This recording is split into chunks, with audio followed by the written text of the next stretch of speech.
वोड आइडिया, कल पूरे दिन भर भारी एक्शन रहा। कल कैबिनेट की बैठक थी और लोगों को अनुमान था कि कैबिनेट की बैठक में कुछ ना कुछ फैसला होगा एजीआर वाले मामले को लेकर। खबरें भी आई, लेकिन मजे की बात है कि आधिकारिक तौर पर देर शाम तक कोई खबर आई नहीं।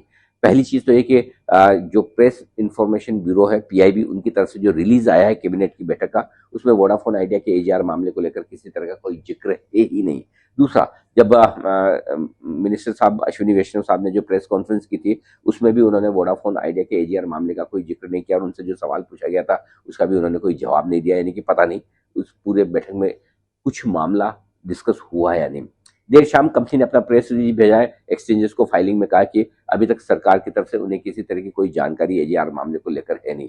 तो अब बड़ा सवाल है कि होगा क्या। उसके बावजूद सारे रिपोर्ट्स, मीडिया रिपोर्ट्स, वायर्स ये रिपोर्ट कर रहे हैं कि कुछ ना कुछ तो हुआ है और अब मामला शायद डीओटी को रेफर किया जा सकता है कि और एजीआर की लायबिलिटी 87,000 करोड़ रुपए के आसपास फिक्स की जा सकती है। अब क्या होगा क्या नहीं पता नहीं, जब तक ऑफिशियल स्टेटमेंट सरकार की तरफ से कोई आ ना जाए, जानकारी ना आ जाए, तब तक कहना मुश्किल है कि आगे क्या होने वाला है।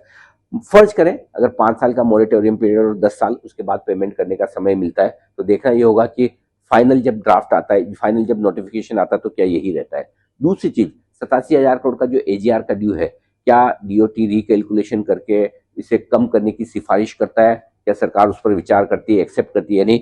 अब ये सब कब होगा, कैसे होगा, कितना समय लगेगा, पता नहीं। तब तक आपके लिए सेम है, जो सिचुएशन परसों थी वही आज है। कल का दिन उतार चढ़ाव के बीच बीत गया और अभी तक इन्फॉर्मेशन कुछ भी नहीं। तो मेरा ये मानना है कि वोडाफोन आइडिया के शेयर होल्डर्स को थोड़ा सा वेट एंड वॉच वाले मोड में रहना चाहिए। देखें समझे किस तरह का ऑफिशियल स्टेटमेंट आता है।